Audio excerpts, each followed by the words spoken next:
আসসালামু আলাইকুম গাইজ, আশা করছি সবাই ভালো আছেন। সো আজকে আমি সবসময় চেষ্টা করি কি সমসাময়িক যে বিষয়গুলো আছে, যেগুলো হচ্ছে আপনার মোটামুটি মাথায় রেখে কনসিডারেশনে রেখে তারপর আপনার আগানো উচিত সে বিষয়গুলো নিয়ে কথা বলতে। সো আজকেও আমরা একটি বিষয় নিয়ে কথা বলছি।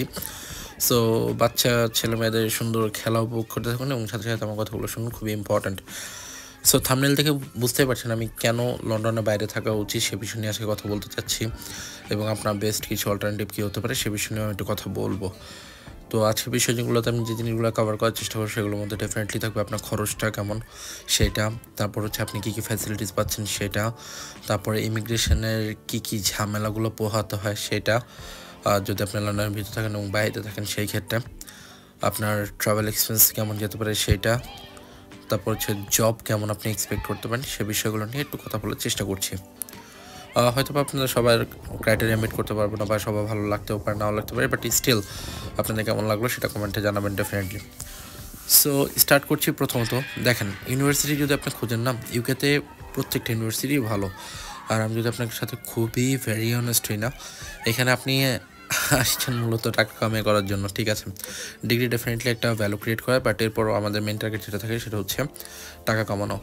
সো এই ক্ষেত্রে ডেফিনেটলি আমি আপনাদেরকে একটু সাজেশন দিতে পারি, এটা বোথ ব্যাচেলার এবং মাস্টার্স যারাই আছেন তাদের ক্ষেত্রে আমি বলবো এই মুহূর্তে 2025-এ এসে দাঁড়িয়ে main intake June July August অথবা সেপ্টেম্বর যে ইনটেকে আপনি আসেন না কেন, আপনার জন্য সবচেয়ে বেস্ট হবে যদি আপনি লন্ডনের বাইরে থাকেন। দেখেন, যার আত্মীয় স্বজন আছে লন্ডনের মধ্যে অথবা ওই পরিমাণ পরিচিত লোকজন আছে, তারা লন্ডনের ভিতরে আসেন, কোনো সমস্যা নেই। Because east London, Ilford, Romford এই এরিয়াগুলো, তারপর হচ্ছে আপনার সাউথ হল, এগুলো ইন্ডিয়ান, পাকিস্তানি, ইভেন সবচেয়ে বেশি বাংলাদেশিদের দ্বারাই নিয়ন্ত্রিত হয়। আর ইস্ট লন্ডনে যারা থাকে ভাই, সত্যি কথা বলতো ওই টাওয়ার ব্রিজে গিয়ে ওই ছবি দুই একদিনই তুলতে যায়, সারা জীবন তারা সেন্ট্রাল লন্ডনে যায়ও না। হ্যাঁ, সো যাদের শুধুমাত্র দরকার যে না আমি স্ট্যাটাসে লিখবো লিভস ইন লন্ডন, তারা হচ্ছে লন্ডনটা সরাসরি মনে করেন নিতে পারেন। অথবা যাদের ইউনিভার্সিটিগুলো ওইখানে, যেমন ইউনিভার্সিটি অফ গ্রিনউইচ আমার নিজের ব্যক্তিগত পছন্দের ইউনিভার্সিটি। সো আপনাদের ক্ষেত্রে দেখা যাচ্ছে যে আপনারা হয়তো ভাই সেটা চুজ করতে পারেন লন্ডনটা। বাট এর বাইরে যারা আছে, যে যাদের মূলত খরচ বাঁচানো দরকার বা আপনার সব কিছু থেকে সেফার ওয়েতে থাকা দরকার, তারা হচ্ছে লন্ডনের বাইরে থাকা, এটা আমার মতে প্রেফারেবল। এবার দেখেন, যে বিষয়টা খরচের বিষয়টাতে আমি কথা বলি ভাই, আমি এরকম মনে একটা ভিডিওতে বলেছিলাম যে আমি যে বাসাটা নিয়ে থাকি, এই বাসাটা আমি একটা ডবল বেড, তার সাথে ধরেন যে একটা ক্যাবিনেট, তার সাথে হচ্ছে কিছু চেয়ার বা টেবিলও যদি আপনি রাখেন, এরপরও দেখবেন যে আপনার হিউজ পরিমাণ জায়গা খালি আছে। সেটা আমি £300 রেন্ট দিচ্ছি বর্তমানে। 350 ছিল, বাট আমি বাড়িওয়ালার সাথে কথা বলে সেটা 300 করে ফেলেছি। সো এখানে আপনি যদি লন্ডনের ভিতরে থাকতে চান না ভাই, আপনার শেয়ারিং কস্টও 250-300 সর্বনিম্ন যাবে। এবং সেগুলো কেমন টাইপের শেয়ারিং জানেন? কিছু কিছু হোস্টেল টাইপের বেড দেখছেন না, যে নিচে এক বেড উপরে আরেক বেড, এরকম টাইপের বেডও দিতে পারে আপনাকে, ঠিক আছে। সো আর রুমটা ধরেন যে কি বলবো সেটাকে, জাস্ট লাইক আ রিয়েল ক্লোজেট।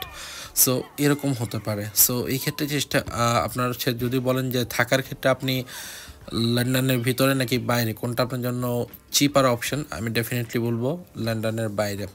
এখন লন্ডনের বাইরে আপনার জন্য বেস্ট অল্টারনেটিভসগুলো কী হতে পারে? হ্যাঁ, অন্যতম একটা বেস্ট অল্টারনেটিভ হচ্ছে বার্মিংহাম, অন্যতম একটা বেস্ট অল্টারনেটিভ হচ্ছে ম্যানচেস্টার। ম্যানচেস্টার থাকলে আপনি ডেফিনেটলি চেষ্টা করুন M19 অথবা হচ্ছে স্টকপোর্ট এই এরিয়াগুলোতে থাকার জন্য, যেখানে আপনার কমিউনিটি পাবেন, যেখানে পাকিস্তানি কমিউনিটি অথবা বাঙালি কমিউনিটি পাবেন, এখানে থাকার চেষ্টা করবেন। একটা কমিউনিটি একটু অ্যাভয়েড করার চেষ্টা করুন, সেটা হচ্ছে গুজরাটি কমিউনিটি, ইন্ডিয়ান গুজরাটি। ওরা মুসলিম, বাট কিছু ঝামেলা আছে। সো ওদের থেকে একটু দূরে থাকার চেষ্টা করুন। বাট বাঙালি পাকিস্তানি কমিউনিটিতে আপনি ইজিলি থাকতে পারবেন, সেখানে আপনার কোনো প্রবলেম হবে না বিন্দুমাত্র। তারপর হচ্ছে এর বাইরে আপনি যদি কার্ডিফ যান বা স্কটল্যান্ড ওয়েলসে যেখানে যান, দ্যাটস রিয়েলি গুড। আপনার অ্যাট লিস্ট লন্ডনের চেয়ে থাকার ক্ষেত্রে আপনার জন্য এক্সপেন্সিভ তো হবেই না, সাথে সাথে দেখা যাচ্ছে আপনি বেটার লাইফ লিভ করতে পারবেন ওখানে। সো এটা একটা ফ্যাক্ট গেল। এরপর যে জিনিসটা আসে, জব। ভাই একটা মানে বাংলাদেশে যে কটা ফেসবুক কমিউনিটি আছে না, গ্রুপে একটা জিনিস দেখবেন যে রিসেন্টলি জব নিয়ে একটু ক্রাইসিস আছে। হ্যাঁ, জব যে নাই ব্যাপারটা তা না, জবের অভাব নেই ভাই। আমি এর আগেও তো একটা ভিডিওতে বলেছিলাম ইউকেতে জব নেই। যদি এমনটা হয় তাহলে দেখবেন পৃথিবীর কোথাও জব নেই, ঠিক আছে। ইউকেতে জব আছে, আপনি ছোট করেন বড় করেন জব আছে। যেমন ধরেন অনেকে থাকেই চিন্তা ভাবনা যে আমি রেস্টুরেন্ট করবো, অনেকে চিন্তাই থাকে যে আমি সিকিউরিটি করবো, অনেকে চিন্তায় থাকে আমি কোনো না কোনোভাবে একটা কর্পোরেট জব ম্যানেজ করব। আপনি কীভাবে কোন কাজটা করবেন সেটা আপনার উপর ডিপেন্ড করতেছে। এখানে ভাই কাজের কোনো বড় ছোট নাই, এটা সত্যি কথা। মনে করেন আমি হচ্ছে একটা অফিসিয়াল জব করি, তো এখানে যে ছেলেটা বারবার আছে জব করে না, ও কিন্তু আমার চেয়ে অনেক বেশি টাকা ইনকাম করতেছে, ঠিক আছে। সো আলটিমেট ফ্যাক্ট হচ্ছে আপনার এখানে টাকা দিয়ে কথা, এখানে কাজকে কেউ বড় বা কেউ ছোট করে দেখছে না।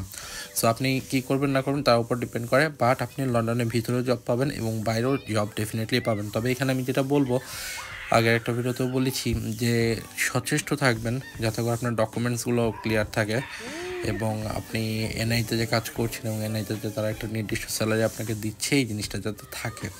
বিকজ এখন যেটা হয় না, হুটহাট করে লোকজন মনে করেন যে ইমিগ্রেশন থেকে লোকজন চলে আসে, আমার কথা বিশ্বাস করেন আর না করেন ভাই, আমি ব্র্যাডফোর্ড থাকি, সেটা ম্যানচেস্টার শহর থেকেও কিছুটা বাইরে। তো এখানেও আপনার কাউন্সিল থেকে প্রতিটা বাসায় বাসায় কতজন ভাড়াটিয়া আছে তাদের ফুল ডিটেলস চাওয়া হয়েছে। ইভেন আমার জানা মতে এখানে BD2 BD3 এরকম কিছু কিছু পোস্ট করে অলরেডি কিছু কিছু রেস্টুরেন্ট শাট ডাউন করা হয়েছে, তাদেরকে জরিমানা করা হয়েছে just because of illegal work. Student visa আপনার 20 আওয়ার্স ওয়ার্ক পারমিট আছে, এখন ক্যাশ ইন হ্যান্ড জব তারা 7-8 পাউন্ড করে করতেছে পার আওয়ার। আর এখানে বিপত্তিটা বাঁচতেছে যদি বাই এনি চান্স যারা আছে ল অ্যান্ড এনফোর্সমেন্টের লোকজন অথবা হোম অফিসের লোকজন তারা যদি জানে তাহলে কিন্তু খবর আছে। সো এই জিনিসগুলো একটু মাথায় রাখতে হবে। আপনার যাদের কাছেই কাজ করেন না কেন, অ্যাটলিস্ট এনআইতে আপনি ডকুমেন্টসটা দেখান, আপনি বলেন যে আমার ইউনিভার্সিটি থাকে 2 দিন, আমি হয়তো বা 3 দিন জব করতেছি 7 আওয়ার্স করে, তো দেখা যাচ্ছে আমার 20 আওয়ার্সের বেশি হয় না বা 18 আওয়ার্সের বেশি হয় না, এইভাবে কথা বলতে হবে, ঠিক আছে। ওইটা আপনার নিজেরই কীভাবে বলতে হবে, আপনার নিজের ম্যানেজ করে বলতে হবে। তারপরে বার্মিংহাম শহরে যথেষ্ট জব আছে। এছাড়া আপনি যদি ইংল্যান্ডের বাইরে যান ওই ক্ষেত্রে সুযোগ সুবিধা আরও বেশি। তো এই ক্ষেত্রে ইউকের মধ্যেই থাকতেছেন বাট ওয়েলস যাচ্ছেন, তারপর দেখা যাচ্ছে আপনি নর্দার্ন আয়ারল্যান্ড যাচ্ছেন বা স্কটল্যান্ড যাচ্ছেন, দ্যাটস গুড। তো এটা হচ্ছে আপনার থাকার বিষয়টা বুঝলেন, খরচটা বুঝলেন, তারপর হচ্ছে জবের বিষয়টাও বুঝলেন। এবার আসেন ট্রান্সপোর্ট নিয়ে একটু কথা বলি। দেখেন কম্পারেটিভলি আপনি যদি অন্যান্য সিটির সাথে লন্ডন সিটির কম্প্যারিজন করতে যান, লন্ডন কম্পারেটিভলি স্লোয়ার সিটি। এখন ওয়েস্ট লন্ডন পার্টটা ওইটা আমি স্লোয়ার বলবো না, ইস্ট লন্ডন পার্টটা এটাও আমি স্লোয়ার বলবো না, স্লোয়ার বলবো হচ্ছে সেন্ট্রাল লন্ডনটা। এখন আমাদের কমিউনিটি যেটা হয় তারা হচ্ছে মূলত ইস্ট লন্ডনটাতে ফোকাস করে থাকে, হ্যাঁ। যেমন দেখবেন ইলফোর্ড IG পোস্ট কোড যেটা আছে এদিকে লোকগুলো বেশি থাকে, অথবা E12 E11 এদিকে হচ্ছে বেশি থাকে বাঙালি কমিউনিটিগুলো। তো এদের ক্ষেত্রে যেটা হয় না, আপনি জানেন কি যে লন্ডনের প্রতি 12 জনের মধ্যে 1 জন হোম অফিস অনুযায়ী হচ্ছে এখানে ইললিগাল ইমিগ্রেন্ট। সো এই জন্য লন্ডনে প্রচুর পরিমাণে ধরপাকড় হচ্ছে। সেটা শুধু না, আমি মানে বিশ্বাস অবিশ্বাস আপনাদের ব্যক্তিগত ব্যাপার, বাট আপনি চাইলে ইউটিউবে খুঁজেও দেখতে পারেন। শুধুমাত্র আপনার লন্ডনের আশেপাশে যে জায়গাগুলো আছে, যেমন সাউথ হলের একটা ভিডিও আমি রিসেন্টলি দেখছিলাম হোম অফিস থেকে পাবলিশ করা, যে উবারের শেয়ারিং অ্যাকাউন্টগুলো আছে না, যে স্টুডেন্টরা কী করে যে আরেকজনের কাছ থেকে অ্যাকাউন্টটা নেওয়ার পর হচ্ছে ফুড ডেলিভারি করে। একটা মেয়ের নামে অ্যাকাউন্ট খোলা আছে, ওইটাতে ছেলেটা ফুড ডেলিভারি করছে, ইনকাম করছে, মেয়েকে হাফ পেমেন্ট দিচ্ছে, ও নিজে হাফ পেমেন্ট নিচ্ছে। এরকম লোকগুলাকে পর্যন্ত ওরা ধরতেছে, হ্যাঁ। যদিও হোম অফিস থেকে বলছে ওরা বেশিরভাগ ক্ষেত্রে রেস্টুরেন্ট থেকে ধরতেছে, অথবা কার ওয়াশ থেকে ধরতেছে, অথবা দেখা যাচ্ছে এইসব জায়গা থেকে ধরতেছে, বাট এইসব টাইপের লোকজনকেও কিন্তু ধরতেছে। সো এই জিনিসটা আপনার মাথায় রাখতে হবে যে ভাই আমি যে কাজটা করব এখানে কি আমার জন্য কোনো রিস্ক ফ্যাক্টর আছে কি না, সেটা আপনার মাথায় রেখে কাজ করতে হবে। সো এই ক্ষেত্রে যে জিনিসটা হয় না, এই যে ইমিগ্রেশন বা হোম অফিসের যে প্যারাটা আছে সেটা সবচেয়ে বেশি আপনি খাবেন হচ্ছে লন্ডনের ভিতরে, ঠিক আছে। এরপর আসেন, দেখেন বাংলাদেশের কথা যদি আপনি চিন্তা করেন, ঢাকা এবং ঢাকার বাইরে ব্যাপারটা কিন্তু টোটালি ডিফারেন্ট। ঢাকাতে মোরলেস 2 কোটি লোক বসবাস করতেছে। আপনার দেশের জনসংখ্যা যদি মোরলেস 20 crores হয়, ওইখানে আপনি কি করতেছেন, 20 কোটি লোকের মধ্যে 2 কোটি লোক ঢাকাতেই বসবাস করতেছে, বাকি 18 কোটি সমগ্র বাংলাদেশে ছড়ায় ছিটায় আছে। সো এই যে মেগা সিটি যেগুলো আছে না, এগুলো হচ্ছে পপুলেশন ডেন্সিটিটা অনেক বেশি, অ্যান্ড যেখানে পপুলেশন ডেন্সিটি বেশি সেখানে অন্যান্য জিনিসপত্রের দামও কিন্তু মোটামুটি বেশি। সো বাজার খরচও আমি বলবো যে হ্যাঁ ঠিক আছে, যেহেতু চেইন শপ আছে ইউকেতে মোটামুটি ঠিক আছে, বাট ট্রাস্ট মি 1 পাউন্ডে 20 পেন্স হলেও আপনার বেশি খরচ যাবে লন্ডনে। সো ওই ক্ষেত্রে out of London that's really good. তারপর হচ্ছে যারা গাড়ি কিনবেন, গাড়ির ইন্স্যুরেন্সটা পর্যন্ত লন্ডনের ভিতরে বেশি। এখন আপনি কোন কোন ক্রাইটেরিয়া মেনটেন করতে যাবেন? আপনার হচ্ছে দরকার টাকা, আপনার দরকার হচ্ছে ইউকের ভিসা। এখন আপনার তো ভাই লন্ডনই হইতে হবে এমন কোনো কথা নেই। সো আপনার যদি চিন্তাভাবনা থাকে যে ভাই আমি ইনসাইড লন্ডন থাকবো না আউটসাইড লন্ডন থাকবো, আমি সব সময় প্রেফার করব ফর নাও আপনি কনসিডারেশন করেন যে আপনার লাইফস্টাইলটা কেমন যাবে, আপনি কনসিডারেশন করেন যে আপনার ট্রান্সপোর্ট কস্টটা কেমন যাবে, আপনি কনসিডার করেন যে আপনার ডেলি কমোডিটিসের খরচটা কেমন যাবে, আপনি কনসিডার করেন যে আপনার ইউনিভার্সিটিটা কোথায় হতে পারে এবং সেই ক্ষেত্রে আপনার ট্রাভেলিংয়ে কোনো ঝামেলা হবে কি না, বা আপনার থাকা খাওয়া নিয়ে অন্য কোনো সমস্যা হবে কি না, আপনি কনসিডার করেন হোম অফিস থেকে কোনো ঝামেলার সুযোগ সুবিধা মানে সম্ভাবনা আছে কি না। এই সব কিছু নিয়ে যদি আপনি কনসিডারেশনে যান ব্যাচেলার এবং মাস্টার্স বোথ ক্ষেত্রে, আমি বলবো লন্ডন মোটেও সেফার জায়গাটা না। আপনি যদি সেফার জায়গাটা বলেন ডেফিনেটলি লন্ডনের বাইরে কার্ডিফ যান, ম্যানচেস্টার যান, বার্মিংহাম যান, কত জায়গা আছে ভাই, মানে সব জায়গার নাম মাথায় আসে না সবসময় কথা বলতে গেলে। আমি স্ক্রিপ্টেড ভিডিও করি না, সো যখন যেটা আমার কাছে রাইট মনে হয় আমি আপনাদেরকে সেটাই বলি। সো এই ক্ষেত্রে আমি বলবো যে ভাই আপনাদের চেষ্টাটা ওইভাবে থাকা উচিত, যদি আপনারা আমার কথাটা মানেন আর কি। আর দেখেন London is like a dream, হ্যাঁ, কিন্তু যে ব্যক্তি ইলফোর্ডে থাকতেছে, আপনি আপনার ফ্রেন্ডসদের সাথে কথা বলেন যারা ইউকেতে আছে, আপনি ওরে ফোন দিয়ে বলেন যে তুই গত 1 বছরে কতবার টাওয়ার ব্রিজে গেছিস, কোশ্চেনটা এইভাবে করেন।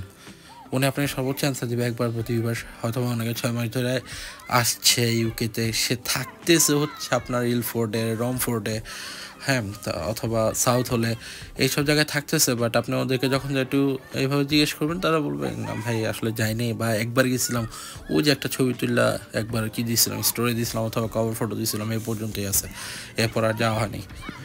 সো ওইটা তো আপনি ডেফিনেটলি লন্ডনের বাইরে থাকলে একদিন যাই ঘুরে আসতে পারেন, তাই না? ম্যানচেস্টার থেকে লন্ডন যাইতে আসতে 25 টাকা ভাড়া লাগে মাত্র। সো সব কিছু মাথায় রেখে তারপরে কাজ করতে হবে। মানি ইজ ইয়ার্স, আপনি আপনার মানি কীভাবে সেভ করবেন সেটা আপনার চিন্তা করতে হবে। যারা মধ্যবিত্ত ফ্যামিলির আছেন তাদের আমি বলবো ডেফিনেটলি ভাই লন্ডন থেকে বাইরে আসুন, আপনি দেখবেন আপনার লাইফটা বেটার হবে। তারপরে কি আমার মনে মনে থ্যাঙ্কস দিয়েন, আর যদি বেটার না হয় মনে মনে গালি দিয়েন, প্রকাশ্যে গালি দিয়েন কমেন্ট বক্সে, কোনো সমস্যা নেই, ঠিক আছে? কিন্তু আমি জানি আমার মানে বেসটা কেমন, ফ্যামিলি মেম্বার্সরা কেমন, তারা এরকম কখনো সোফার হয়নি আলহামদুলিল্লাহ যে কেউ কমেন্ট বক্সে এসে কিছু বলছে বা গালিগালাজ করছে। সো এই বিষয়গুলো মাথায় রেখে চলবেন। হোপফুলি আজকে কথা বাড়াচ্ছি না। আর সেকেন্ডলি যারা মেইন থেকে আসতেছেন তাদের অনেকেরই কিন্তু ইন্টারভিউটা চলে আসতেছে, ভাই ইন্টারভিউ পড়ার সময় হয়ে গেছে, ডেট আসতেছে বা what ever it is. So এই ক্ষেত্রে আমি বলবো যে ভাই আমার একটা ভিডিও আছে, মানে ইভেন এখানে সবচেয়ে ফেমাস ভিডিওটা ওইটা ছিল যে ইউকেভিয়া ইন্টারভিউ কোনো ছেলে খেলা নয়, এই ভিডিওটা আপনি দেখতে পারেন। I think it will definitely help you, কারণ এখানে আপনি আপনার অ্যান্সারগুলো কীভাবে দিতে পারবেন, আপনার হয়তো বা 2-1 লাইন ওইখান থেকে মডিফাই করতে পারবেন অথবা ডেভেলপ করতে পারবেন। যদি আপনাকে আপনার এজেন্সি যথেষ্ট পরিমাণে হেল্প করবে, তারা হয়তো আপনাকে নোট তৈরি করে দিবে, বাট একটা জিনিস আপনি শুনলে সেটা মনে হয় আপনার মাথায় থাকবে আরও একটু বেশি। সো ওই ভিডিওটাও দেখার আমন্ত্রণ রইল।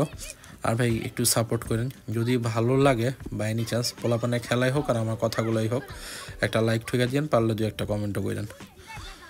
সো আজ এই পর্যন্তই ভাই, আশা করি আপনাদের সকলের রমাদান খুব ভালো যাচ্ছে। বেশি বেশি দান করেন, 1 টাকা দান করলে 70 টাকা সোয়াব, আল্লাহ কাছে দোয়া করেন, বেশি একটা দোয়া করুন 70টা দোয়া সমান হবে। সো সব কিছু চিন্তা ভাবনা কইরা ওইভাবে আগান, ইনশাল্লাহ আল্লাহ তালা যদি আপনার রিজিক এখানে রেখা থেকে আপনি ডেফিনেটলি চলে আসবেন। আপনার সাথে আমার দেখা হবে কোনো একটা বিজি রোডে কোনো একটা দিন, হঠাৎ করে 2 ভাই একসাথে বলে হয়তো বা রাজাস রেস্টুরেন্টে গিয়ে একসাথে খাবো। আজ এ পর্যন্তই ভাই, আল্লাহ হাফেজ।